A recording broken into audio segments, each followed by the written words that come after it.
Corby CX-14 model drone'umuzda sıkıntı vardı. Pervanesinin birisi dönmüyordu. Açtık alttaki cıvatalarını sökerek.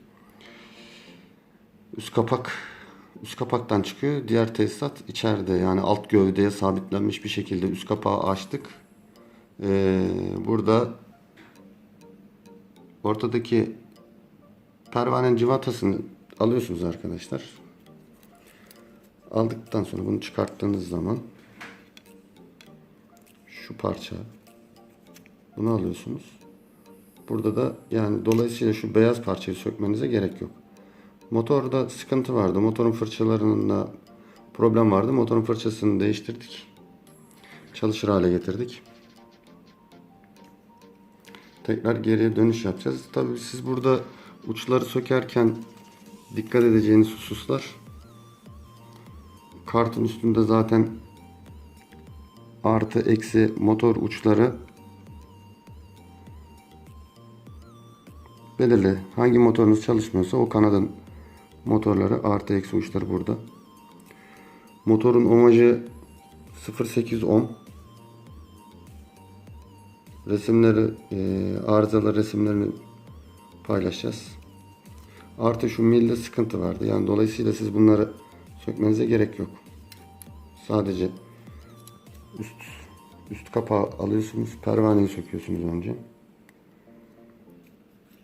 Üst kapağı çıkarıyorsunuz. Motora ulaşıyorsunuz.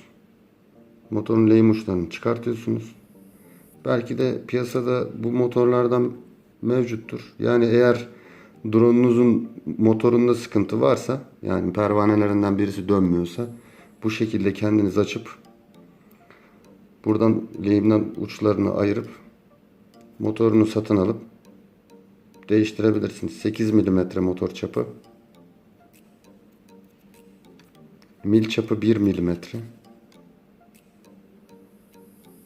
Yuvarlak. Çünkü bunların piyasada kare tipi olanları da var. Veya 8 mm çaptan küçük veya büyük olanları da var. Bu CX-14 modelinin çapı 8 mm. Bu şekilde tamir yapabilirsiniz. Yine toplarken resimlerini paylaşacağız. Kamerası şurada. Kamera bağlantısı.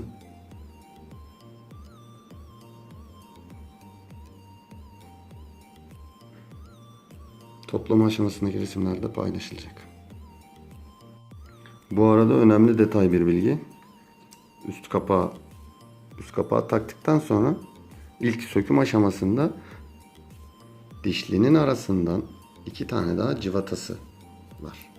Yani şöyle küçük 2 tane cıvata nereden çıkıyor arkadaşlar? Bunlar da şuradan, bu pervanenin arasından sökerken buna çok dikkat edin çünkü üst kapak açılmıyor.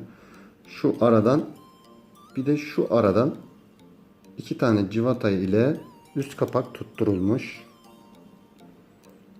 Söküm aşamasında ekstra olarak buna dikkat ediyoruz.